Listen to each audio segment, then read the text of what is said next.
Hello, everybody, and welcome to this week's episode of The Alternative Hair Alchemist.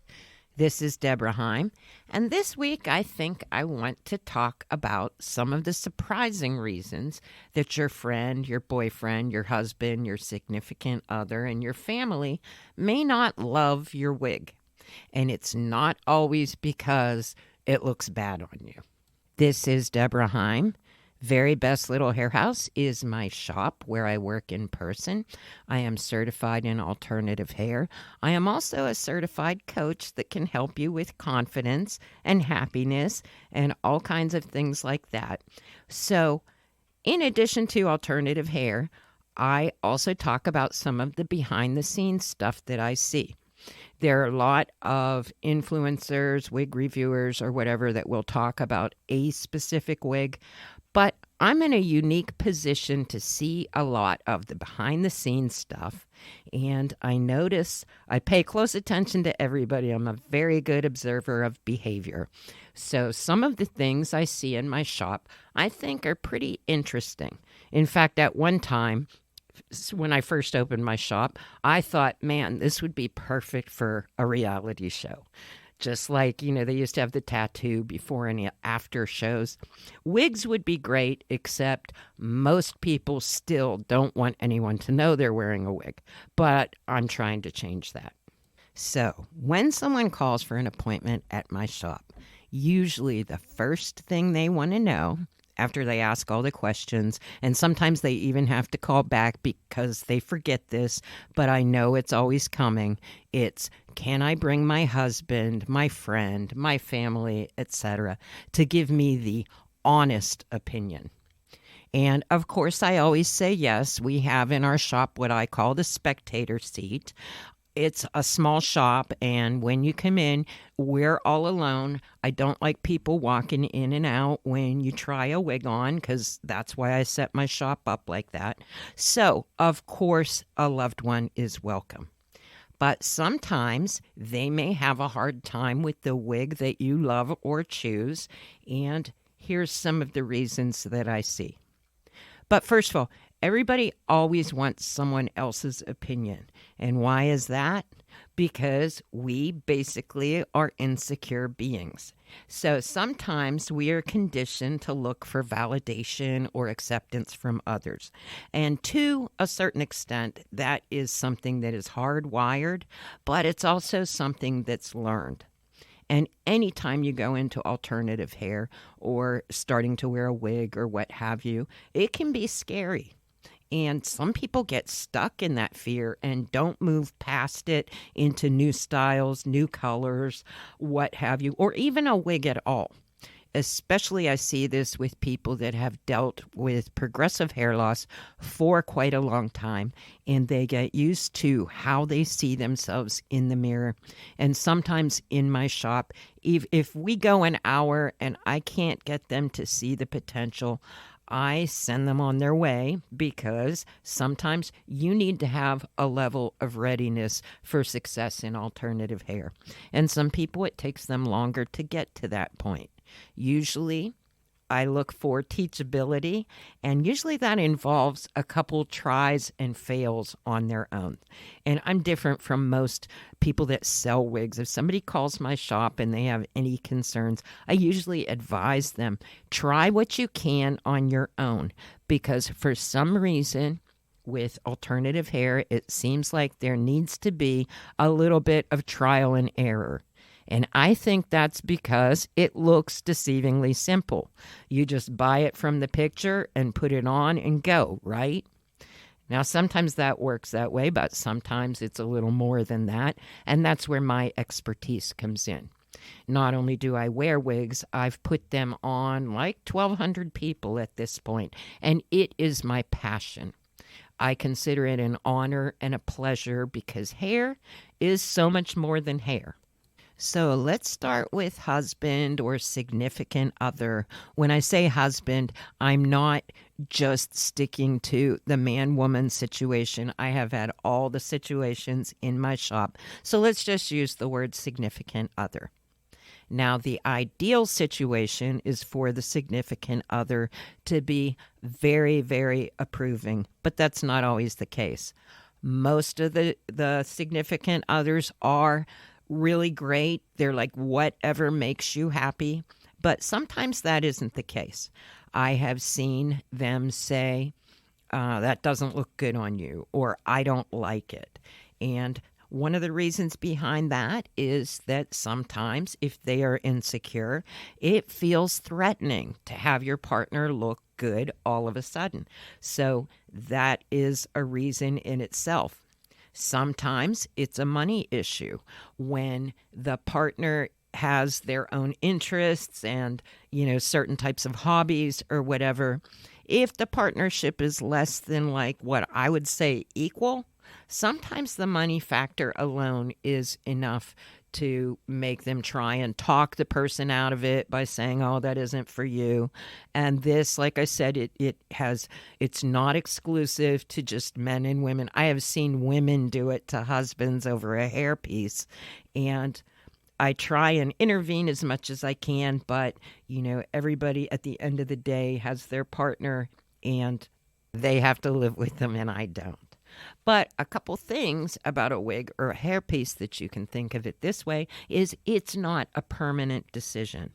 So if you get one that your partner doesn't like, the beauty of it is you can get another one or you don't have to wear one at all. And one of my suggestions, if you think this may be an issue, is to talk about it.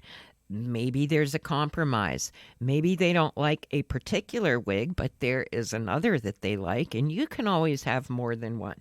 So when it comes down to the partner situation, communication is the key. Next up, I have seen friends tell the person, oh, I don't like that on you, or that doesn't look good on you. Now, that's rarely the case. Usually, again, if the person is insecure, especially when someone is going to look better than them, that can be a little bit of a threat. I call that the looking too good syndrome. And I see it sometimes. Sometimes, when you go from not being noticed to all of a sudden red carpet gorgeous hair, that can cause some anxiety in itself. So sometimes friends will kind of discourage that just because they feel jealous. Now, sometimes it will be a friend that already wears a wig. And sometimes the threat shows up because, like in my shop, I do a lot of teaching as I go along, and somebody may feel secure in the fact that they know a lot about wigs, and then they will feel threatened that I'm showing their friend more than what they know. But again, that's something that I've seen.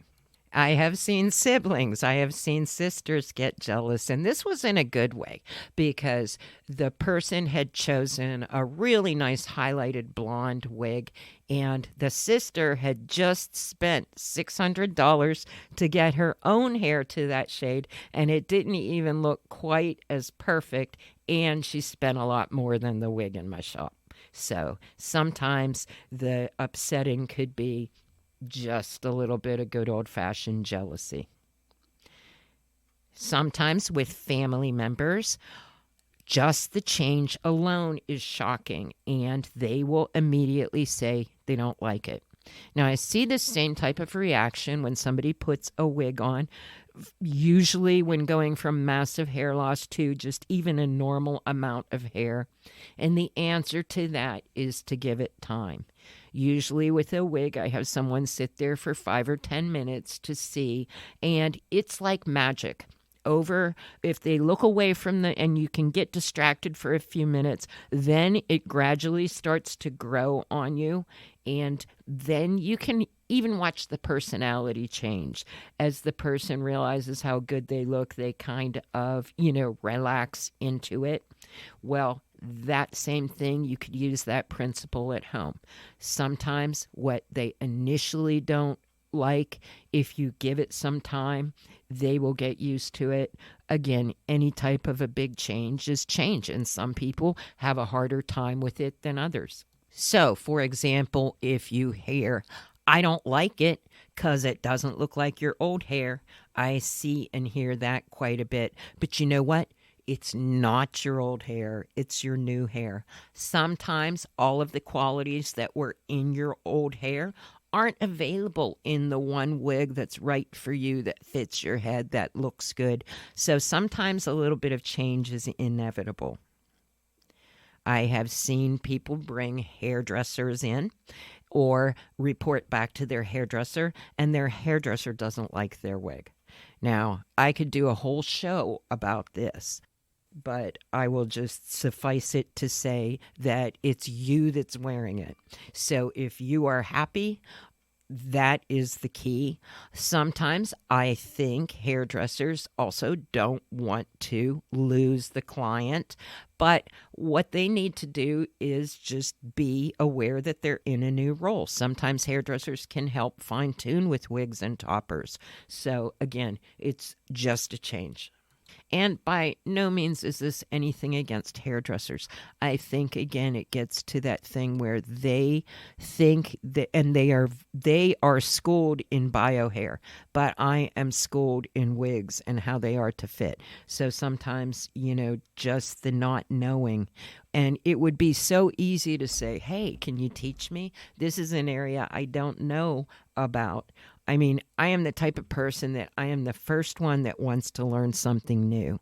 I am secure enough to know that if somebody knows something more than me on a subject, it doesn't mean anything about me, except that I'm willing to learn. So it's simple. My criteria on who should like your wig is you. Number one, does it fit and feel good on your head? I say this over and over, but I can't say it enough. How the wig feels on your head is huge. You can get used to slight color changes, slight style changes, what have you. But when the wig fits your head, that's when you know you're home free. Does it make you feel beautiful? Now, again, that's something that might take some time.